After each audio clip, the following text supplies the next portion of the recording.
Hi everyone, I hope कि आप सब बहुत अच्छे हैं, बहुत खुश हैं अपनी लाइफ में। और हमारे यूट्यूब चैनल पर आपका स्वागत है। साथ ही हमारी कंपनी फैज़गी कंसल्टेंट के बिहाफ पर भी आई वेलकम यू।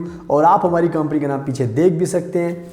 और आज की इस वीडियो में हम बात करेंगे कनाडा स्पाउस वीज़ा रिफ्यूज़ल के बारे में। हमारे भारत के बहुत सारे लोग हैं जो कनाडा का स्पाउस वीज़ा अप्लाई करते हैं, बट उनको पूरा प्रोसेस नहीं पता होता, जिसकी वजह से उनका वीज़ा रिफ्यूज़ल आ जाता है। तो उन्होंने जो भी सपने देखे होते हैं अपने स्पाउस को कनाडा में ज्वाइन करने के, उनके साथ रहने के, वो पूरे नहीं हो पाते। तो आज मैं आपको इस स्पाउस वीज़ा के बारे में बताऊंगा और एक ऐसे इम्पॉर्टेंट रिफ्यूज़ल रीज़न के बारे में बताऊंगा जो आपको जानना बहुत ज़रूरी है, ताकि आप वो गलती ना करें जो दूसरे लोग करते हैं, जिनकी वजह से रिफ्यूज़ल आ जाता है। तो आप इस वीडियो को प्लीज़ पूरा एंड तक देखना, तभी आपको सारी इन्फॉर्मेशन मिल पाएगी, जिससे आप अपनी नॉलेज को इन्हांस कर सकते हैं। और अगर आप हमारे यूट्यूब चैनल को नए हो, पहली बार देख रहे हो हमारी वीडियोस को, सो प्लीज़ सब्सक्राइब कर लेना, बेल आइकन बटन को प्रेस ज़रूर करना, ताकि उससे आपको डेली नोटिफिकेशन मिले, आप हमारी डेली वीडियोस देखकर अपनी नॉलेज को इन्हांस कर सकें। So now without wasting time let's get started.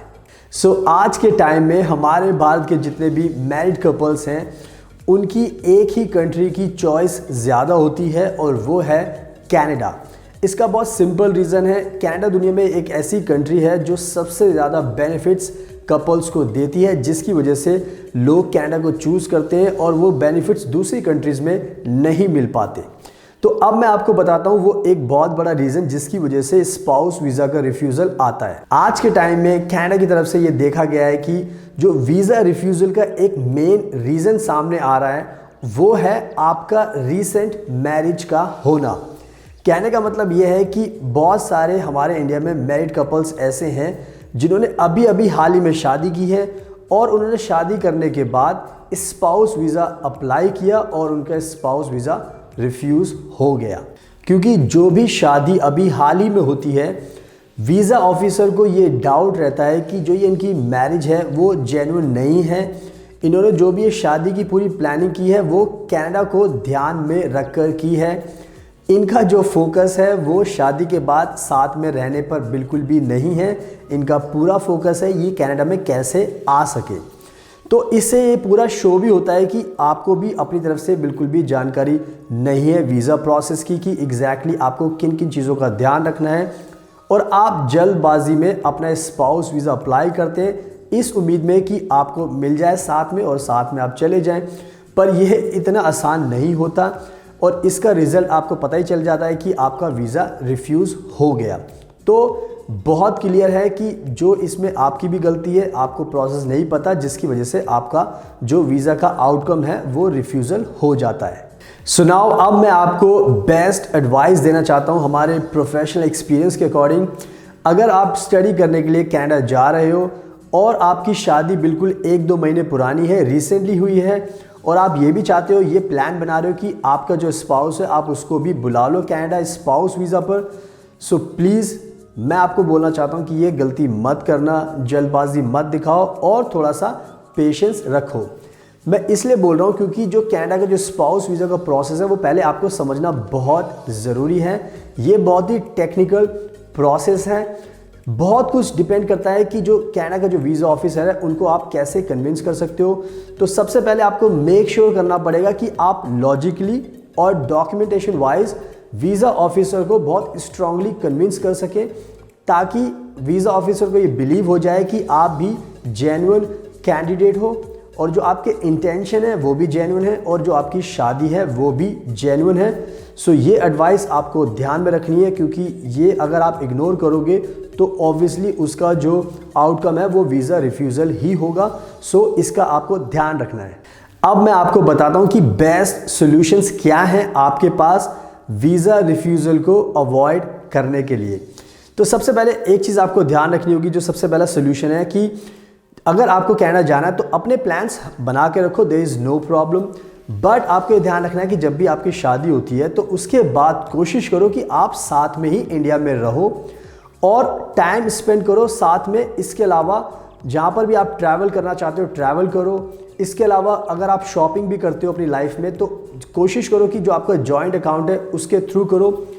तो इससे ये रहेगा कि जो भी आप एक्टिविटी कर रहे हो उसका अपना एक रिकॉर्ड बना के रखो, एविडेंस प्रिपेयर करो कि हाँ आपने टाइम स्पेंड किया है और ऐसा लगना चाहिए कि हाँ ये शादी जेन्युइन है। क्योंकि देखो हमें पता है कि जेन्युइन है, आपको पता है जेन्युइन है, बट अगर वीज़ा ऑफिसर को हमें कन्विंस करना है तो उनको हम ये जो प्रूफ्स है, जो छोटी छोटी जो एक्टिविटीज़ हम कर रहे हैं उनके थ्रू हम कन्विंस कर सकते हैं। तो ये हो गया आपके पास पहला सोल्यूशन। ध्यान रखना कि इंडिया में रहो और टाइम स्पेंड करो, ट्रैवल करो, शॉपिंग करो, सब चीज़ों को रिकॉर्ड रखो ताकि वो बाद में आपके काम आ सके। अब मैं आपको बताता हूँ दूसरा बेस्ट सोल्यूशन। फॉर एग्जाम्पल आपको स्टडी करने जाना है कनाडा और आपकी रिसेंटली शादी हुई है, तो आप ये भी कर सकते हो कि जिसका एडमिशन हुआ है वो कनाडा चला जाए। कनाडा जाने के बाद आप एटलीस्ट एक सेमेस्टर की पढ़ाई कनाडा में करो। उसके बाद एक सेमेस्टर ब्रेक स्टार्ट होता है, उसमें आप कोशिश करो कि आप इंडिया वापस आ जाओ और जो आपका स्पाउस इंडिया में है उसके साथ टाइम स्पेंड करो। और जैसे मैंने बताया कि ट्रैवल करो साथ में, जो टिकट्स होती हैं, जो भी आप पेमेंट कर रहे हो उसका रिकॉर्ड रखो। इसके अलावा अगर आप कोई शॉपिंग कर रहे हो तो भी अपने जॉइंट अकाउंट से करो तो उसका भी रिकॉर्ड रखो। अगर आप रिलेटिव के पास जा रहे हो तो फोटोग्राफ्स रखो। तो मेक श्योर करो कि आप बिल्स भी कलेक्ट करो और जो फोटोग्राफ्स जहाँ पर भी आप जा रहे हो वो मोमेंट्स को कैप्चर करो। और एक तरह से ये शो होना चाहिए कि आप इंजॉय कर रहे हो दोनों साथ में लाइफ को, और आपके पास साथ में जो भी एक्टिविटीज़ आपने की है उसके प्रूफ्स भी आपके पास आ जाएंगे। तो ये करने के बाद जो स्पाउस जिसको स्टडी परमिट है वो दोबारा से टाइम स्पेंड करने के बाद दोबारा से कनाडा चला जाए। कनाडा जाने के बाद जो दूसरा सेमेस्टर स्टार्ट होता है उसमें वो एनरोल करे, उसको स्टार्ट करे, एंड देन उसके बाद फिर आप जो स्पाउस वीज़ा का प्रोसेस है वो स्टार्ट कर सकते हो। तो इन सब एक्टिविटी से ये बहुत बड़ा एक इम्प्रेशन जमेगा कि आपने दोनों चीज़ों को इम्पोर्टेंस दी है, अपनी शादी को भी इम्पोर्टेंस दी है और आपने अपनी एजुकेशन को भी इम्पोर्टेंस दी है।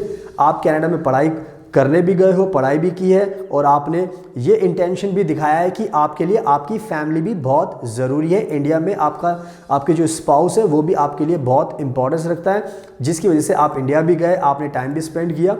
तो ओवरऑल एक बहुत ही पॉजिटिव इंप्रेशन पड़ता है वीज़ा ऑफिसर के बाद कि हाँ ये मैरिज भी जेन्युइन है, ये दोनों जो कैंडिडेट्स हैं ये भी जेन्युइन है, और कनाडा में अगर ये आएंगे तो कनाडा की जो इकोनॉमी है उसको स्ट्रॉन्ग बनाने में भी बहुत हेल्प मिलेगी। इनका भी फ़ायदा होगा, बट जो कनाडा की इकोनॉमी है उसको भी बहुत हेल्प मिलेगी। सो ओवरऑल अगर आप ये हमारी एडवाइस को फॉलो करते हो तो उसके बाद जो आपका रिफ्यूज़ल के जो चांसेस है बहुत कम हो जाते हैं, और एक पॉजिटिव इंप्रेशन पड़ता है वीज़ा ऑफिसर के ऊपर कि हाँ इन्होंने सारी चीज़ें बिल्कुल प्रॉपर की हैं, इनका पूरा लॉजिक बनता है और इनके पास डॉक्यूमेंट्स भी पूरे हैं। तो उसके बाद वीज़ा ऑफिसर के दिमाग में कोई भी ऐसा डाउट नहीं रहेगा जिसकी वजह से उसको फोर्स होना पड़े कि वो आपका वीज़ा रिफ्यूज़ करे, जो कि पॉसिबल नहीं है। क्योंकि अगर आप ये सारी एक्टिविटीज़ करते हो तो उसके बाद आपका केस बहुत स्ट्रांग हो जाता है और वीज़ा ऑफिसर को रिफ्यूज़ करने का कोई भी मौका नहीं मिलता। तो प्लीज़ आप इन सारी चीज़ों का ध्यान रखना। सो नाउ आई होप कि आपको ये पूरी की पूरी स्टोरी समझ में आ गई है। मैंने बहुत अच्छे से एक्सप्लेन किया आपको वीज़ा रिफ्यूज़ल का जो रीज़न है, आपको अच्छे से एक्सप्लेन किया है। इसके अलावा मैंने सोल्यूशन भी बताया कि क्या आप कर सकते हो जिसके थ्रू आपको वीज़ा मिल जाए, वीज़ा आपका रिफ्यूज़ ना हो।